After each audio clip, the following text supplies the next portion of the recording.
Indonesia, negeri tropis yang terbelah garis lintang khatulistiwa. Beragam satwa hidup dan menjadi endemik di negeri ini. Namun, beberapa di antaranya justru mulai menghadapi ancaman kepunahan karena perburuan liar maupun pergeseran fungsi habitat alami mereka. Kegiatan pelepas liaran satwa kembali ke habitatnya menjadi salah satu agenda bersama untuk menjaga kelestarian satwa-satwa tersebut di alam bebas. Jenis primata unik seperti kukang, kemudian burung pemangsa seperti elang, hingga burung endemik Kakatua Sumba menjadi satwa-satwa yang harus kita jaga dan lindungi keberadaannya di alam.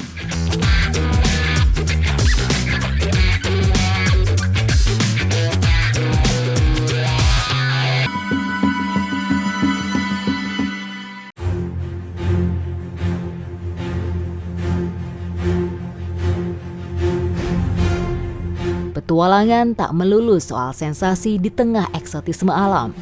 Terkadang ada persoalan konservasi atau perlindungan yang tak kalah penting bagi kelangsungan ekosistem. Perjalanan saya kali ini berbeda.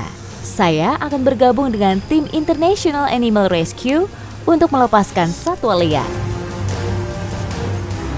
Selamat siang dari Gunung Sawal. Petualangan saya kali ini bukan sekedar mau menikmati pemandangan aja, tapi saya punya misi yaitu untuk merilis kukang kembali ke alam bebas. Jadi sekarang kita harus mendaki dulu sampai ke ketinggian 800 meter. Ikuti jejak saya, jejak petualang. Kawasan konservasi Gunung Sawal terletak di Kabupaten Ciamis, Jawa Barat. Dipilih bukan tanpa alasan. Kawasan Suaka Marga Satwa seluas 5.400 hektar ini masih memiliki kondisi hutan yang lestari dan jauh dari eksploitasi manusia. Proses pelepas liaran satwa tak bisa sembarangan. Sebelum melakukan pelepasan hewan, tim konservasi biasanya melakukan pengecekan lokasi secara berkala untuk menilai sebuah area cocok atau tidak sebagai habitat baru hewan liar. Kukang ini hewan nokturnal atau yang aktifnya pada malam hari. Jadi kalau kita mau rilis seperti sekarang, kita nganternya pun harus dari waktu yang siang menuju ke sore. Jadi nggak mengganggu siklus hidupnya. Makanya ini matahari sebentar lagi mau terbenam. Kita harus bergerak lebih cepat. Jadi sebelum kukangnya bangun, kita udah sampai siap rilis.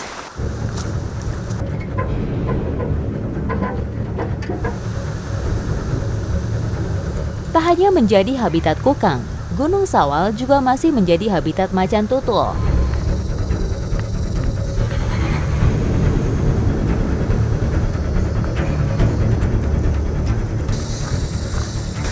Ini salah satu jejak macan tutul. Ini penandaan indikator teritorialnya. Sini. Jadi di Gunung Sawal ini memang populasi macan tutulnya masih banyak banget. Dan jalur yang macan lewatin setiap harinya itu sama kayak jalur manusia. Nah ini tandanya ada cakaran di batang sama cakaran di tanah. Setelah berjalan hampir 3 jam, saya pun sampai ke kandang habituasi kukang. Kita sudah sampai di tempat kita akan merilis kukangnya, tapi ternyata nggak langsung dilepas ke alam liar ya. Kita taruh dulu di kandang habituasi. Tak hanya dilepaskan begitu saja, kukang masih terus dipantau dengan alat kecil yang disebut kolar. Kolar berfungsi memantau sejauh mana seekor kukang sudah berani mampu menjelajahi sebuah habitat baru setelah dilepas liarkan. Kukang pertama audit udah kita rilis. Jadi dipancing pakai bambu, nanti dia jalan masuk ke kandang habituasi. Nah di situ mulai deh dia ngerambat dari satu ranting ke ranting yang lain, belajar mengadaptasi, belajar menyesuaikan diri sama tempat tinggal barunya. Di dunia hanya ada 5 jenis kukang, 3 diantaranya ada di Indonesia, tersebar di Pulau Sumatera, Kalimantan, dan Jawa. Kukang Jawa masuk dalam status kritis. Di alam, kukang memiliki peran penting sebagai penyebar benih. Ini kukang kedua yang mau kita rilis, si Starmon, lebih agresif dibanding yang pertama. Jadi meskipun bentuknya lucu, gemas, tapi nanganinnya harus hati-hati dan yang pasti harus ahli. Kukang atau Nycticebus kaukang sp dikenal sebagai slow loris atau gerakannya yang lambat dalam beraktivitas. Hewan nokturnal ini mampu menjelajah hutan hingga 8 km saat mencari makan di malam hari. Tadi kita udah pasang radio collar di salah satu leher kukangnya. Nah, ini adalah alat yang bisa mengecek keberadaan kukangnya. Semakin nyaring bunyinya, berarti kukangnya semakin dekat. Tuh.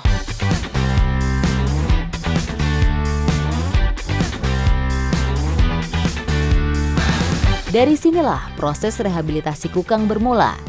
Terletak di Bogor, Jawa Barat, markas International Animal Rescue Indonesia saat ini menampung puluhan satwa kukang hasil sitaan. Sebelum ditampung di kandang karantina atau kandang rehabilitasi, kukang dengan kondisi tertentu juga diobati layaknya manusia. Kita lagi ngelakuin salah satu tindakan perawatan sama kukangnya, jadi dia punya luka di bagian belakang. Ini mau dipasangin pelindung supaya dia nggak jilatin lukanya terus. Jadi mau kita bius dulu kukangnya. Proses penanganan luka hewan appendix 1 ini dilakukan penuh kehati-hatian. 2 orang tim dokter spesialis penanganan hewan liar dengan cepat mengobati luka. Si Jonah sudah bangun dan lihat deh, matanya tuh lucu dan mukanya memang benar-benar ngegemesin. Jadi nggak heran kalau akhirnya banyak orang yang pengen pelihara kukang. Tapi sebenarnya kukang itu nggak boleh dipelihara ya dokter. Iya. Jadi dia harus hidupnya di alam liar, bukan hewan peliharaan. Inilah tempat tinggal kukang selama direhabilitasi. Sepasang kukang diletakkan di sebuah kandang dengan kamuflase ranting dan daun. Setiap harinya, kegiatan dan perkembangan setiap individu kukang dipantau. Di bagian siku dalamnya ini ada semacam bisa ya dokter. Jadi itu untuk perlindungan dirinya dari predator. Biasanya dia jilat-jilat, ditaruh ke taringnya. Ketika tergigit kukang, reaksi yang timbul bisa berupa gatal, kejang otot, demam, hingga pingsan. Faktanya, kukang adalah satu-satunya primata berbisa. Jika tak paham, bukan tidak mungkin orang yang memelihara kukang akan tertipu dengan bentuk dan wajah kukang yang lucu. Jadi tidak semua kukang di sini yang direhabilitasi bisa kembali lagi ke alam liar, karena justru kebanyakan yang datang itu giginya udah hilang, udah kepotong, udah nggak punya gigi lagi. Sedangkan itu alat utamanya dia ya untuk melindungi dirinya dari predator. Iya, besar ataupun kecil, hewan liar bukan peliharaan manusia. Satwa liar memiliki habitat dan naluri alami yang bisa saja membahayakan. Sebaliknya, satwa liar sejatinya memang harus hidup di alam bebas. Berkurangnya keberadaan mereka di habitat asli juga akan sangat berdampak pada ekosistem. Karena setiap satwa memiliki peran masing-masing dalam menjaga keseimbangan rantai makanan.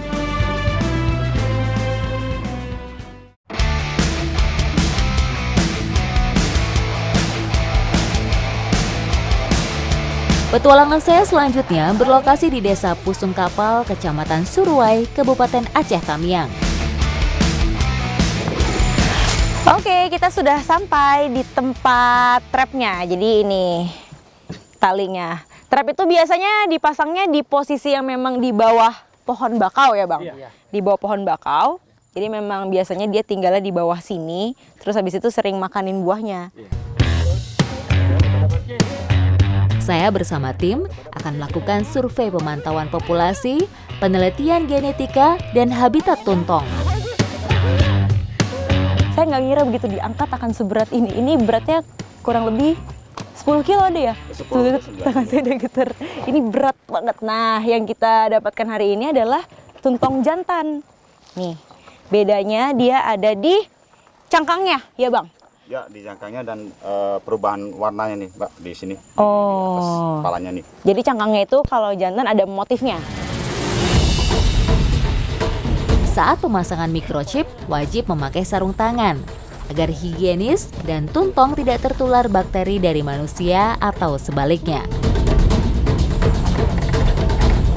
Setelah tadi diukur panjang, lebar, dan beratnya, sekarang kita masuk ke inti kegiatan kita. Iya benar, penandaan. Kita akan pasang microchip. Nah ini microchipnya ini nih. Teknologi microchip sangat jarang diterapkan di Indonesia, padahal microchip dapat bertahan seumur hidup. Kekurangannya, microchip ini tidak bisa dideteksi oleh GPS. Tidak seperti chip yang menempel pada badan luar binatang. Sip, semua prosesnya sudah selesai, sekarang tinggal kita rilis kembali dia ke habitatnya. Dan memang dia tidak boleh terlalu lama ada di darat ya, jadi maksimal cuma 1 jam. Karena nanti dia bisa lemes. Oke. Batagor borneensis atau tuntong laut merupakan salah satu spesies dari 331 kura-kura yang ada di dunia saat ini. Tuntong laut tersebar di Aceh, Sumatera Utara, Riau, Semenanjung Malaysia, dan Kalimantan.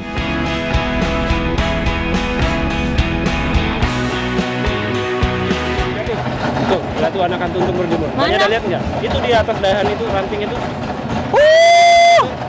Iya, ada tukik, anak tuntong, disebutnya tukik.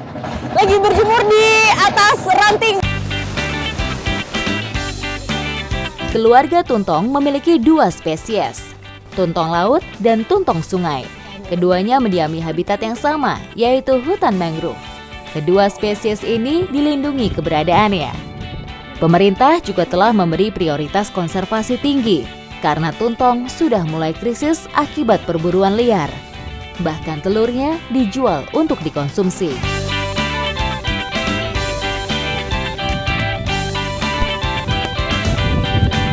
Oke, dadah! Semoga nanti suatu saat bisa ketemu lagi. Ukurannya sudah besar-besar, karena dia nanti lama-lama semakin besar. Maksimal berapa bang besarnya? Bisa sampai 61 cm. Lucu banget, jadi kayak ngelepas anak pergi sekolah, ditunggu nanti udah sarjana, semoga bisa ketemu lagi ya bang. Dan semoga populasinya juga bisa semakin banyak. Mudah-mudahan. Ikuti jejak saya, Jejak Petualang.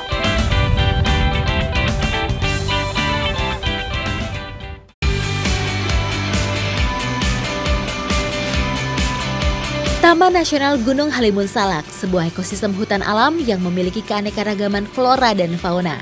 Elang adalah salah satunya, predator penting dalam rantai makanan di kawasan ini. Elang ular bido ini adalah salah satu jenis elang yang ada di Taman Nasional Gunung Halimun Salak. Nah, namanya ini adalah cakar. Cakar ini sudah siap untuk kita rilis atau dilepas liarkan, tapi sebelumnya ini harus ada prosesnya dulu dari kandang rehabilitasi menuju ke kandang habituasi. Nah, ini sekarang saya mau coba kasih makan dulu supaya dia jauh lebih tenang. Ikuti jejak saya, Jejak Petualang. Pusat Suaka Satwa Elang Jawa atau PSSEJ merupakan lembaga dalam Taman Nasional Gunung Halimun Salak yang kegiatannya berfokus menjaga kelestarian elang di Indonesia. Elang hasil penyelamatan, baik dari laporan warga, sitaan maupun akibat kecelakaan, akan direhabilitasi sebelum akhirnya dilepaskan kembali ke alam liar. Elang yang sudah melewati proses pengecekan kesehatan kemudian dilatih untuk belajar bertahan hidup secara bertahap di kandang ini.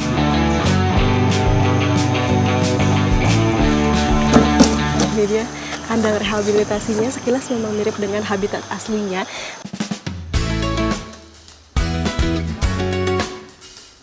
Elang yang akan dilepas liarkan selanjutnya dipindang ke kandang habituasi, yaitu kandang tak permanen yang ditempatkan di luar kawasan suaka. Kandang ini biasanya dibuat tidak jauh dari wilayah pelepas liaran.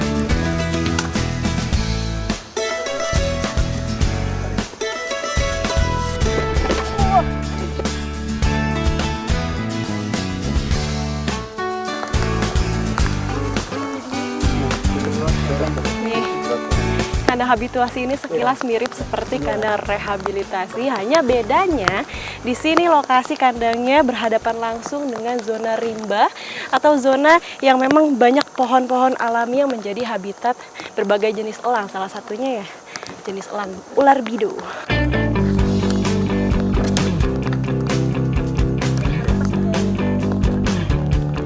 Nah, ini sekarang lagi pemasangan untuk wing marker atau nanti sebagai penanda pada saat sudah dilepas liarkan, terus nanti dipantau ketahuan dari jauh kalau ini adalah elang yang sudah dirilis atau dilepas liarkan sama pihak kita.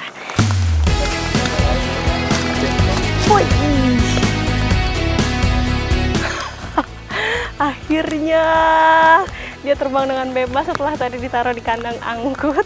Dia sudah ada di kandang habituasi.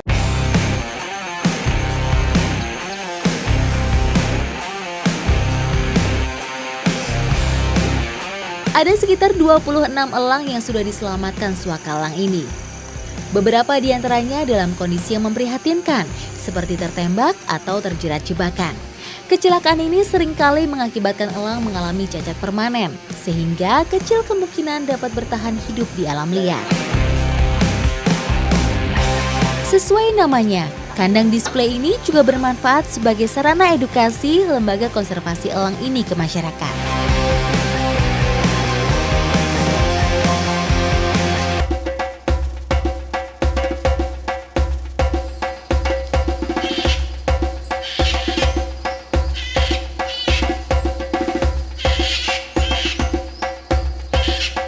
Sumba, pulau di timur Indonesia dengan hamparan bukit-bukit nan indah.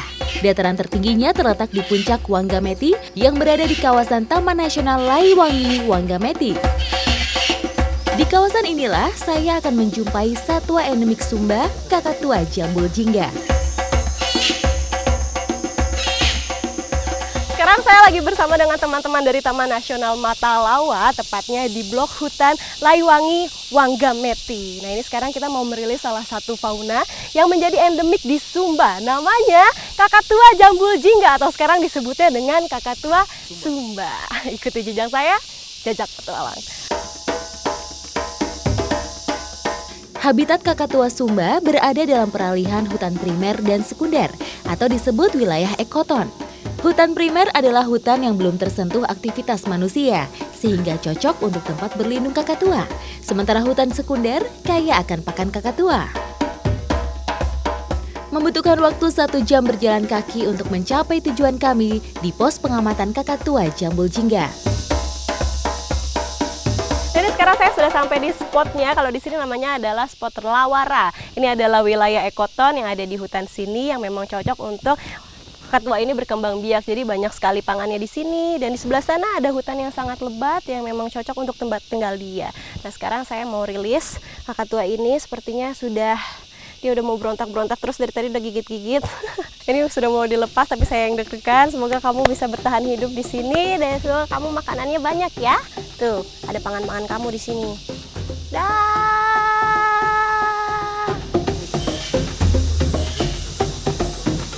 Sebelum dirilis, kakatua sudah melewati tahap penyesuaian kondisi habitat, terutama kebiasaan pakannya agar mampu bertahan hidup di hutan.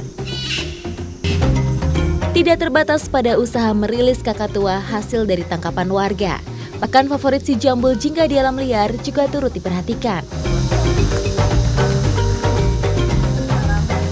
Jadi di sebelah saya adalah salah satu pohon yang menjadi makanan dari kakatua, yaitu namanya pohon kadinu. Dan yang bikin saya kagum di sini adalah pohonnya sengaja ditanam sama pihak Taman Nasional, bekerja juga sama masyarakat untuk memperbanyak pakan dari kakatua di sini. Karena yang saya lihat nggak cuma satu di sini, ada di sana, ditanaminnya juga nggak cuma 1 hektar, tapi 100 hektar.